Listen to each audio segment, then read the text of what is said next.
આનંદ નંદન નંદ 738. વિષ્ણુ સહસ્રનામમાં વિષ્ણુના આ 3 નામનો ઉલ્લેખ છે: આનંદ, નંદન અને નંદ. આનંદ અર્થાત આનંદ આપનાર, ભક્તને સુખ અને મનનો હર્ષ તથા ઉલ્લાસ આપનાર શ્રી વિષ્ણુ આનંદમૂર્તિ છે. એમ પણ કહેવાય છે કે વિષ્ણુ વિવર્ત વિલાસ છે, અર્થાત આવર્તિત, પરાવર્તિત અને પુનરાવર્તિત વિનોદનું કારણ છે. નંદન એટલે આનંદરૂપ, તે આનંદ આપનાર પણ છે અને આનંદનું સ્વરૂપ પણ છે. નંદ અર્થાત આનંદ પ્રદાન કરી શકે તેવી સંપત્તિ, પરિસ્થિતિ. એક ક્રિયાત્મક બાબત છે, એક ભાવનાત્મક પરિસ્થિતિ છે તો એક તેની પાછળનું ભૌતિક સંભવિત કારણ. આનંદના સંદર્ભમાં વિષ્ણુ ભગવાન કારણ પણ છે, ક્રિયા પણ છે અને ભાવના પણ. આનંદ શબ્દને આ વત્તા નંદ તરીકે જોઈ શકાય. અહીં નંદ ધાતુ છે અને જેનો અર્થ થાય છે ખુશ થવું, પ્રફુલ્લિત થવું, આનંદિત થવું. સતતચિત આનંદમાં જે આનંદની વાત છે તે આ આનંદ છે. સર્વોચ્ચ સુખની, હૃદયની પૂર્ણતાની, આત્માની અનુભૂતિની, ચૈતન્યના પ્રકાશની, સ્વ-ની વાસ્તવિકતાની, બ્રહ્મ સાથેના ઐક્યની જે પ્રતીતિ થાય તેનાથી ઉદ્ભવતો આ આનંદ છે. એક દ્રષ્ટિકોણ પ્રમાણે આ બ્રહ્મત્વની સ્થિતિ છે.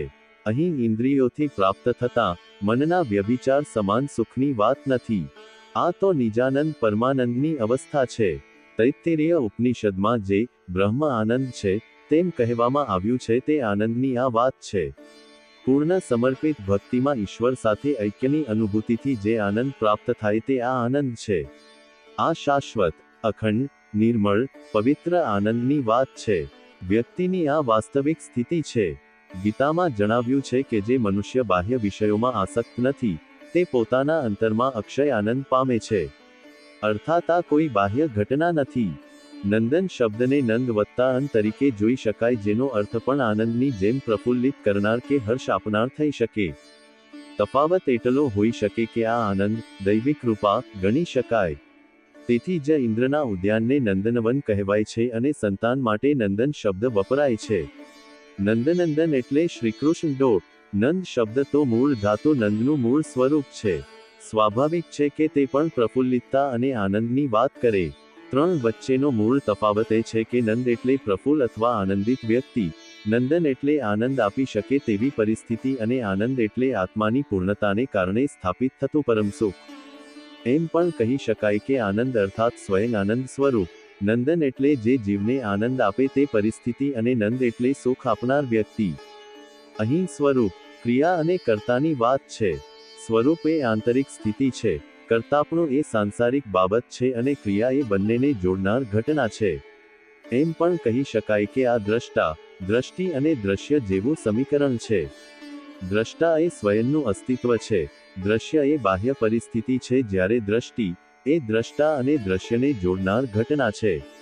વિષ્ણુ આ ત્રણેય પરિસ્થિતિ છે, ત્રણેય પરિસ્થિતિનું સ્વરૂપ છે, ત્રણેય પરિસ્થિતિનું કારણ છે, ત્રણેય પરિસ્થિતિનો આધાર છે. અહીં કેન્દ્રમાં આનંદ છે. આનંદ બ્રહ્મનું સ્વરૂપ છે. બ્રહ્મ સ્વયંભૂ છે અને તેથી આનંદ પણ સ્વયંભૂ હોય તે સ્વાભાવિક છે. બ્રહ્મ શાશ્વત અને અખંડ છે. આનંદ માટે પણ આમ જ કહી શકાય. વાસ્તવિકતાની જો વાત કરવામાં આવે તો એવી એક પણ કાળખંડ ન હોય કે જે વખતે આત્માની આનંદિત સ્થિતિ ન હોય. જો આત્માના સ્વરૂપને જાણવામાં આવે તો એવી એક પણ પરિસ્થિતિ ન હોય જ્યારે તેનું અખંડપણું ક્ષય પામ્યું હોય. તેથી આનંદ પણ શાશ્વત અને અખંડ છે. બ્રહ્મના અસ્તિત્વ માટે કોઈ પણ આધારની આવશ્યકતા નથી. આનંદ માટે પણ કોઈ આધાર જરૂરી નથી. ઇન્દ્રિયોના સુખ માટે વિષયની આવશ્યકતા છે, પરંતુ આનંદ માટે આમ ન કહી શકાય. ઇન્દ્રિયનું સુખ તો હરખ અને શોકની હેડકી સમાન હોઈ શકે. અહીં તો આઠે પ્રહર આનંદની વાત છે. આ આત્માની વાસ્તવિકતા છે અને તેથી જ આ વિષ્ણુની ઓળખ પણ છે. વિષ્ણુ સહસ્રનામમાં આનંદના ભાવનો ઉલ્લેખ પરમાનંદની જેમ અન્ય સ્થળે પણ જોવા મળે છે. તેની અપેક્ષાએ અહીં જે આનંદ, નંદન અને નંદની ત્રિપુટી એક સાથે દર્શાવવામાં આવી છે તે એક અદ્ભુત વાત છે.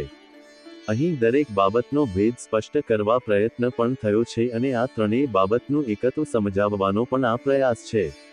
એક રીતે જોતા અહીં દ્વૈતની ભાવના છે તો તેની સાથે ક્યાંક અદ્વૈત સમાયેલું છે. અહીં વિભાગીકરણની પ્રક્રિયા છે અને સાથે એકીકરણનો ભાવ છે. અહીં સાંસારિક પ્રસ્તુતિ છે અને સાથે આધ્યાત્મિક બોધ છે. અહીં શાબ્દિક રમત છે અને માર્મિક સંદેશ છે. અહીં દરેકની રુચિ અનુસાર અર્થ સ્થાપવાનો પ્રયત્ન કરાયો છે અને સાથે સાથે તે રુચિની ઉપર ઉઠવા માટે પ્રોત્સાહન પણ અપાયું છે. આમ પણ વિષ્ણુ સહસ્રનામમાં જ્યારે 1000 નામનો ઉલ્લેખ કરવામાં આવે ત્યારે એ તો સ્વાભાવિક છે કે દરેક નામ એક વાસ્તવિકતાનું સચોટ નિરૂપણ કરે અને સાથે સાથે સમગ્રતામાં વિષ્ણુ અને વિષ્ણુતા એ એક જ ઘટના છે તેમ પ્રસ્થાપિત કરે. એમ કહી શકાય કે અહીં 1000 નામ નથી પરંતુ એક જ નામ 1000 વાર બોલવામાં આવે છે. હિમો ભીખુ.